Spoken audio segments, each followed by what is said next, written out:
नमस्कार, स्वागत है आप सभी का डीडी न्यूज के इस खास बुलेटिन एक्सप्रेस 100 में, जहां हम आपके लिए लेकर आते हैं राजनीति, देश दुनिया, खेल और व्यापार जगत की सभी बड़ी खबरों को एक्सप्रेस यानी कि फटाफट अंदाज में। आपके साथ मैं हूं संध्या शर्मा। तो देखिए खबरें तेज रफ्तार से। म्यांमार के राष्ट्रपति यू मिंग आंग लांग भारत की आधिकारिक यात्रा पर हैं। पीएम मोदी ने आज राष्ट्रपति लांग से नई दिल्ली स्थित हैदराबाद हाउस में मुलाकात की।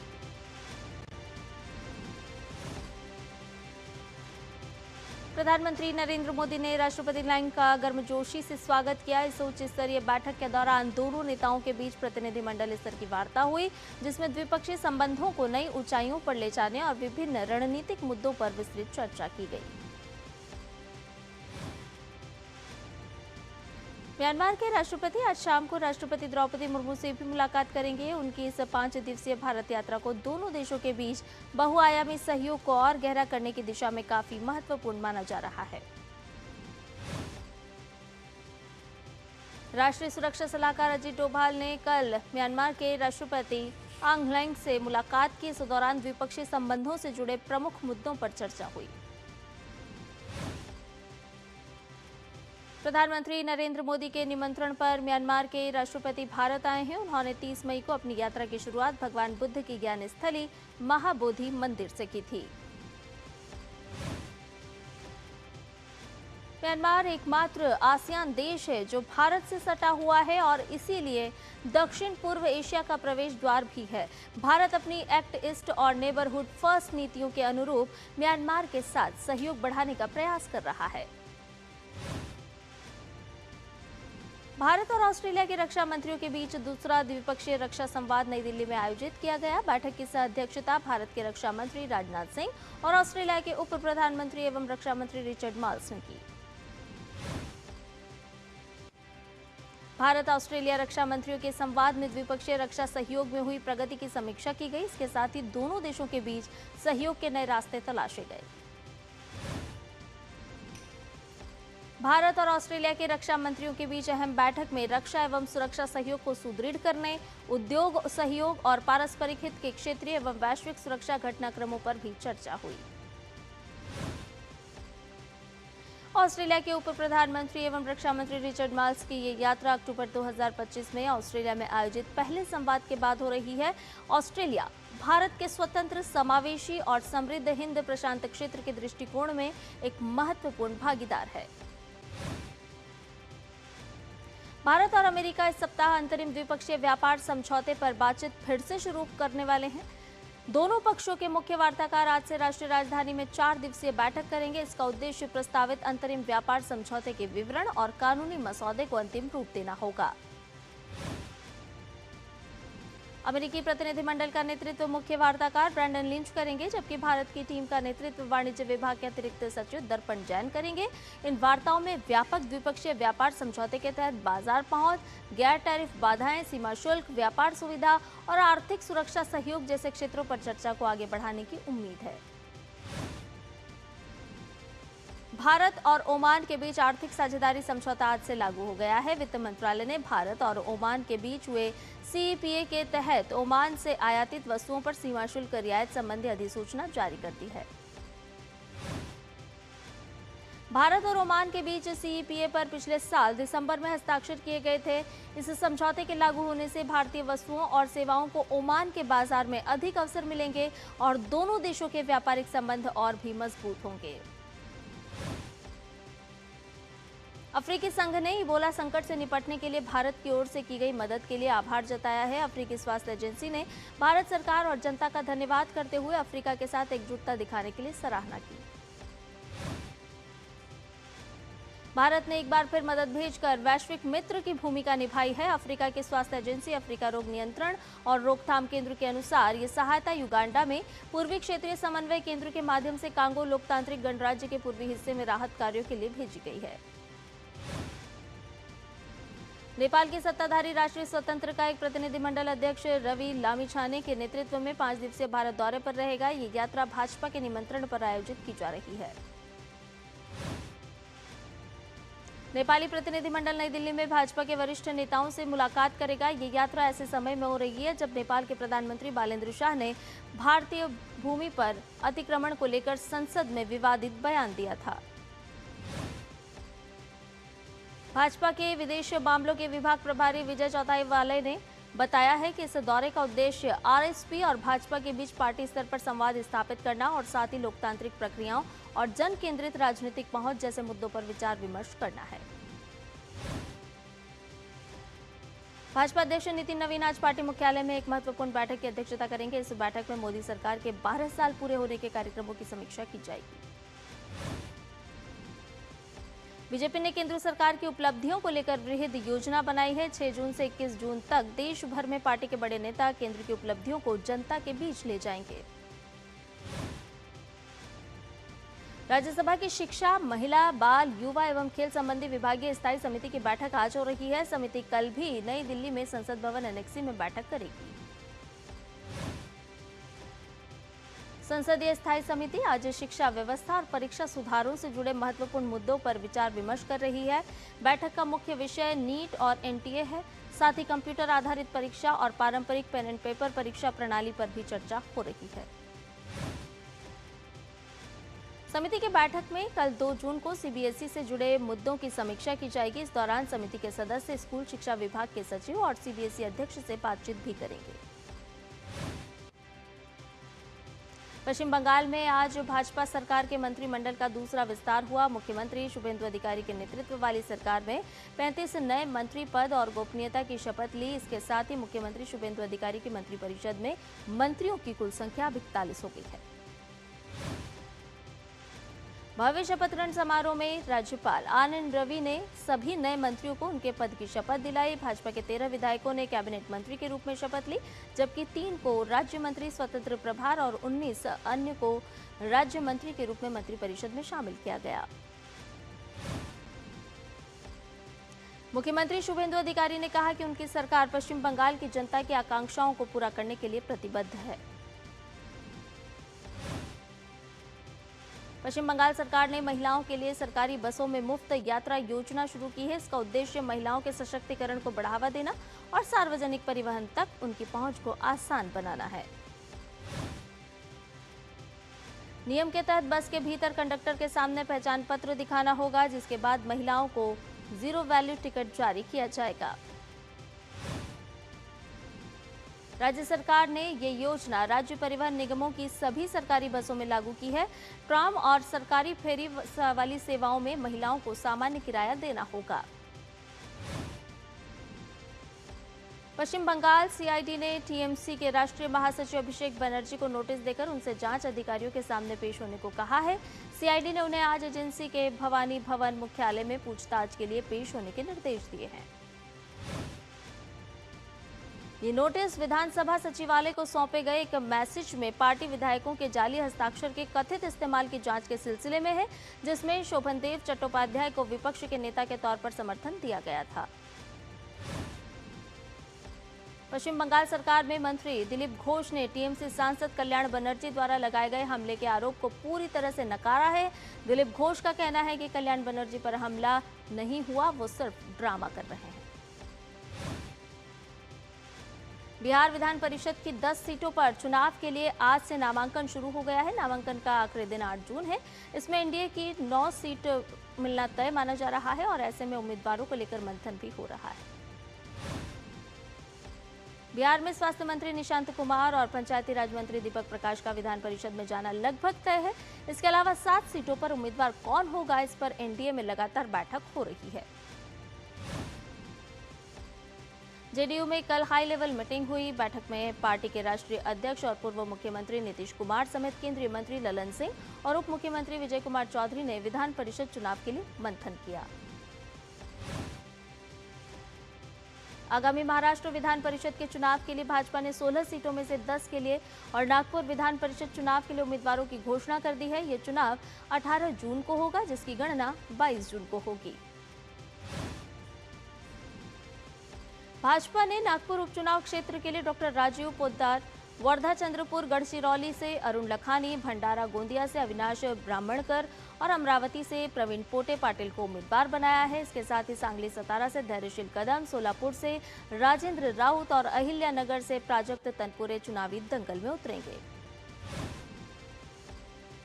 गुजरात में आज से 2027 की जनगणना का पहला चरण शुरू हो रहा है। गुजरात में 3.74 लाख से अधिक लोगों ने स्वगणना पूरी कर ली है। हाउस लिस्टिंग और हाउसिंग जनगणना पूरे राज्य में 30 जून तक की जाएगी। इस चरण के दौरान जनगणना करने वाले लोग आवास की स्थिति, परिवार के विवरण, पीने के पानी के स्रोत, शौचालय सुविधाओं और अन्य संपत्तियों को कवर करने वाले कुल 33 प्रश्न पूछेंगे। सर्वेक्षण गुजरात के सभी जिलों, नगर निगमों, नगर पालिकाओं और गांवों में आयोजित किया जाएगा। वहीं जनसंख्या गणना और जाति गणना सहित दूसरा चरण 9 फरवरी से 28 फरवरी 2027 के बीच आयोजित किया जाएगा। पूरे देश में आज से 30 जून तक खेत बचाओ अभियान चलाया जा रहा है। ये अभियान केवल जागरूकता कार्यक्रम नहीं बल्कि खेतों को बचाने, मिट्टी की सेहत को सुधारने और किसानों को सही समय पर सही सलाह देने का जन आंदोलन बनेगा। केंद्रीय कृषि मंत्री शिवराज सिंह चौहान ने कहा कि रासायनिक उर्वरकों, विशेषकर असंतुलित उपयोग को कम करना अभियान का प्रमुख उद्देश्य है। कृषि मंत्री ने आगे कहा कि अभियान पंचायत से लेकर राज्य और केंद्र तक साझी भागीदारी के मॉडल पर चलेगा। दिल्ली एनसीआर के लोगों को फिलहाल भीषण गर्मी से राहत मिलने के आसार। भारत मौसम विज्ञान विभाग के अनुसार आज और कल गरज चमक के साथ हल्की बारिश और तेज हवाएं चलने की है संभावना। मौसम विभाग ने राष्ट्रीय राजधानी क्षेत्र में आज और कल के लिए येलो अलर्ट जारी किया है। इसके चलते अधिकतम तापमान में बढ़ोतरी पर रोक रहेगी और पूरे सप्ताह पारा 40 डिग्री सेल्सियस के पार जाने की संभावना नहीं है। लखनऊ सहित कई जिलों में मौसम में बदलाव के बाद भीषण गर्मी से कुछ राहत मिली।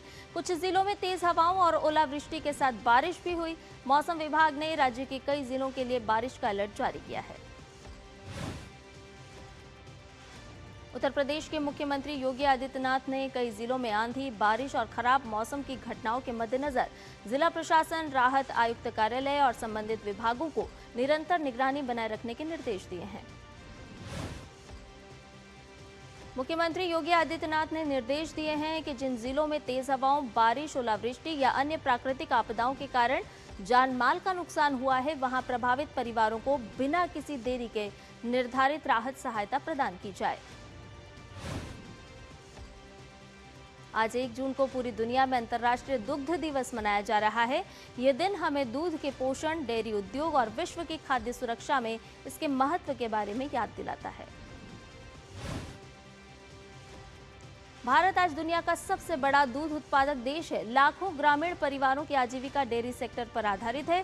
सहकारी मॉडल ने किसानों को सीधे बाजार से जोड़कर उन्हें आर्थिक रूप से सशक्त बनाया है।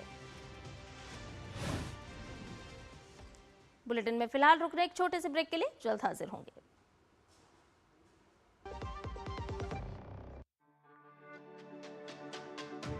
मेरी पसंद, मेरी पसंद, मेरी पसंद, मेरी पसंद, हमारी पसंद, हम सबकी पसंद। मजबूत देश का मजबूत सरिया हो गया स्टील। ब्रेक के बाद एक्सप्रेस 100 में आपका एक बार फिर से स्वागत है। आइए बाकी की खबरों को जानें फटाफट अंदाज में। पीएम स्वनिधि के 6 साल पूरे होने पर प्रधानमंत्री नरेंद्र मोदी ने सोशल मीडिया पोस्ट में लिखा कि इस योजना से अनगिनत रेहड़ी पटरी वालों के जीवन में बदलाव आया है। पीएम स्वनिधि योजना की उपलब्धियों को देखते हुए केंद्र सरकार ने पीएम स्वनिधि के पुनर्गठन और विस्तार को मंजूरी दे दी है। इसके लिए ऋण देने की अवधि मार्च 2030 तक बढ़ा दी गई है। इस योजना के तहत स्ट्रीट वेंडर्स को ऋण की बढ़ती किस्तों के जरिए 15,000 से 25 और 50,000 रुपए तक के बिना किसी गारंटी वाले कार्यशील पूंजी ऋण मिलते हैं। आज से यूपीआई ट्रांजैक्शन में बड़ा बदलाव हुआ है। अब जिस किसी को भी आप यूपीआई से पैसे ट्रांसफर करेंगे, उसका असली बैंक रजिस्टर्ड नाम आपको स्क्रीन पर नजर आएगा। आज से मारुति सुजुकी और हुंडई मोटर इंडिया जैसी कार कंपनियों ने कीमतों में बढ़ोतरी का ऐलान किया है। ये बढ़ोतरी मॉडल और वेरिएंट के हिसाब से अलग अलग होगी। केंद्रीय ऊर्जा एवं शहरी कार्य मंत्री मनोहर लाल ने अगरतला में त्रिपुरा के मुख्यमंत्री माणिक साहा के साथ बैठक कर राज्य के बिजली क्षेत्र और शहरी विकास योजनाओं की समीक्षा की। त्रिपुरा सरकार ने मार्च 2027 तक 2 लाख उपभोक्ताओं के घरों में रूफटॉप सोलर पैनल लगाने का लक्ष्य तय किया है, जिससे बिजली खर्च कम होगा। इलेक्ट्रॉनिक्स और सूचना प्रौद्योगिकी मंत्री अश्विनी वैष्णव ने असम के जगीरोड स्थित सेमीकंडक्टर संयंत्र में इसी वित्त वर्ष के भीतर उत्पादन शुरू होने की उम्मीद जताई है। भारत वैश्विक सप्लाई चेन में लगातार अपनी मजबूत मौजूदगी दर्ज करा रहा है। अमेरिकी रिटेल दिग्गज वॉलमार्ट ने भारत से $40 अरब से ज्यादा की सोर्सिंग कर इस भरोसे को और भी मजबूत किया है। वॉलमार्ट अब भारतीय एमएसएमईज और छोटे कारोबारियों को ग्लोबल मार्केट से जोड़ने पर फोकस कर रही है, जिससे देश के मैन्युफैक्चरिंग, निर्यात और रोजगार क्षेत्र को नई रफ्तार मिलने की उम्मीद है। डीजीसीए के ताजा आंकड़ों के अनुसार अप्रैल में करीब 1 करोड़ 38 लाख यात्रियों ने हवाई यात्रा की, जबकि पिछले वर्ष 1 करोड़ 43 लाख से अधिक यात्रियों ने हवाई यात्रा की थी। मई के महीने में घरेलू बाजार में कीमती धातुओं की कीमतों में तेजी देखी गई। बीते एक महीने में गोल्ड रेट 6,200 रुपए बढ़कर 1,56,463 रुपए प्रति 10 ग्राम हो गया है। चांदी की कीमतों में भी तेजी देखने को मिली। चांदी का दाम बीते एक महीने में 23,019 रुपए बढ़कर 2,63,350 रुपए प्रति किलो हो गया। कच्चे तेल की कीमतों में फिर बढ़ोतरी हुई है। अमेरिकी क्रूड वायदा 2.48% की बढ़त के साथ $89.53 प्रति बैरल पर पहुंच गया, जबकि ब्रेंट वायदा में भी 2.12% की वृद्धि दर्ज हुई है। इजरायल के प्रधानमंत्री बेंजामिन नेतन्याहू ने लेबनान में हिजबुल्लाह के खिलाफ अपनी सेना को और आगे बढ़ने के कड़े आदेश जारी कर दिए हैं। इसी बीच अमेरिकी विदेश मंत्री मार्को रूबियो ने लेबनान के राष्ट्रपति जोसेफ आउन और इजरायल के प्रधानमंत्री बेंजामिन नेतन्याहू से दोनों देशों के बीच तनाव को कम करने की योजना पर चर्चा की। अमेरिकी योजना के तहत ईरान समर्थित हिजबुल्लाह समूह इजरायल पर अपने सभी हमले रोक देगा और इसके बदले में इजरायल भी बेरूत में तनाव बढ़ाने वाली किसी भी कार्रवाई से बचेगा। इजरायली सैनिकों ने रविवार को दक्षिणी लेबनान में 900 साल पुराने ब्यूफोर्ट पर कब्जा कर लिया। एक वीडियो में इजरायली सैनिक किले में घुसते हुए नजर आ रहे हैं। ब्यूफोर्ट पर कब्जे से इजरायली सैनिकों को दक्षिणी लेबनान और उत्तरी इजरायल के ज्यादातर हिस्सों पर नजर रखने के लिए एक ऊंची जगह मिल गई है। गाजा के समुद्री बंदरगाह पर एक कैफे में इजरायली हमले में 2 लोगों की मौत हो गई, जबकि 12 लोग घायल हो गए। इस कैफे पर अचानक मिसाइल आकर गिरी थी। अमेरिका ने ईरान के गोरुक और कैशिम द्वीप स्थित रडार और ड्रोन नियंत्रण केंद्रों पर हमले किए हैं। अमेरिकी सेना के अनुसार ये कार्रवाई ईरान द्वारा एक अमेरिकी MQ-1 ड्रोन को मार गिराए जाने के जवाब में की गई। सेंटकॉम ने कहा कि अमेरिकी लड़ाकू विमानों ने ईरानी वायु रक्षा, एक ग्राउंड कंट्रोल स्टेशन और 2 हमलावर ड्रोन को नष्ट किया। फ्रांसीसी नौसेना ने रूस से आ रहे टैंकर को रोका, जिस पर कई अंतर्राष्ट्रीय प्रतिबंध लगे हुए थे। इसका नाम टेगोर है। कोलंबियाई राष्ट्रपति गुस्तावो पेट्रो ने चुनाव में वोटों की शुरुआती गिनती के नतीजों को स्वीकार नहीं करने की बात कही है। उन्होंने जजों द्वारा समीक्षा किए गए अंतिम नतीजों का इंतजार करने की बात भी कही। दक्षिणपंथी बाहरी उम्मीदवार अबेलार्डो डे ला एस्प्रियला 43% से ज्यादा वोटों के साथ गिनती में सबसे आगे रहे। अब उनका मुकाबला वामपंथी सीनेटर और पेट्रो के सहयोगी इवान सेपेदा से होगा, जिन्हें 41% से कुछ कम वोट मिले हैं। कोलंबियाई राष्ट्रपति पद के उम्मीदवार और वोटिंग के पहले दौर के विजेता अबेलार्डो डे ला एस्प्रियला ने रविवार को बारंक्विला में मैग्डालेना नदी पर आयोजित एक जश्न के दौरान वो नजर आए। कोलंबिया में दक्षिणपंथी बाहरी उम्मीदवार अबेलार्डो डे ला एस्प्रिएला के समर्थकों में जबरदस्त उत्साह है। वो उनके पहले दौर की जीत का जश्न मनाते हुए नजर आए। म्यांमार के उत्तर पूर्वी हिस्से नामखाम इलाके में रविवार को एक भयानक विस्फोट हुआ, जिसमें कम से कम 55 लोग मारे गए और दर्जनों लोग घायल बताए जा रहे हैं। एक गांव में माइनिंग विस्फोटकों के भंडारण वाली एक इमारत में यह धमाका हुआ। विस्फोट इतना शक्तिशाली था कि आसपास की 100 से ज्यादा घर क्षतिग्रस्त या फिर पूरी तरह से नष्ट हो गए। भीषण तूफान जांगमी जापान के ओकिनावा क्षेत्र की ओर बढ़ रहा है। तूफान के कारण कई उड़ानें रद्द कर दी गई हैं, साथ ही बस और रेल सेवाएं भी निलंबित कर दी गई हैं। जापान मौसम विज्ञान एजेंसी के अनुसार हवा की रफ्तार 180 किलोमीटर प्रति घंटे तक पहुंच सकती है। पश्चिमी और पूर्वी जापान में भी भारी बारिश और तेज हवाओं की चेतावनी जारी की गई है। फ्रांस के गृह मंत्री ने जानकारी दी है कि पेरिस सेंट जर्मेन में दूसरी बार चैंपियंस लीग का खिताब जीतने के बाद पूरे फ्रांस में हुए जश्न के दौरान कुछ हिंसक घटनाओं के बावजूद स्थिति कंट्रोल में है। पेरिस में पीएसजी की जीत के बाद कुछ प्रशंसकों ने आगजनी की, कुछ दुकानों को नुकसान पहुंचाया और पुलिस के साथ झड़प भी हुई, जिसके बाद 780 लोगों को गिरफ्तार कर लिया गया।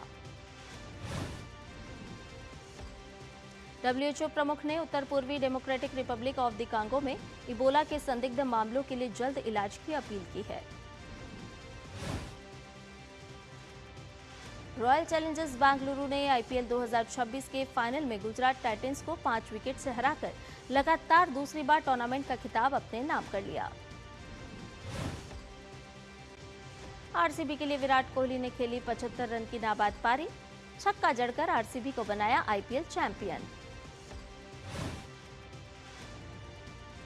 वैभव सूर्यवंशी ने जीती ऑरेंज कैप। आईपीएल की ऑरेंज कैप जीतने वाले बने सबसे युवा बल्लेबाज।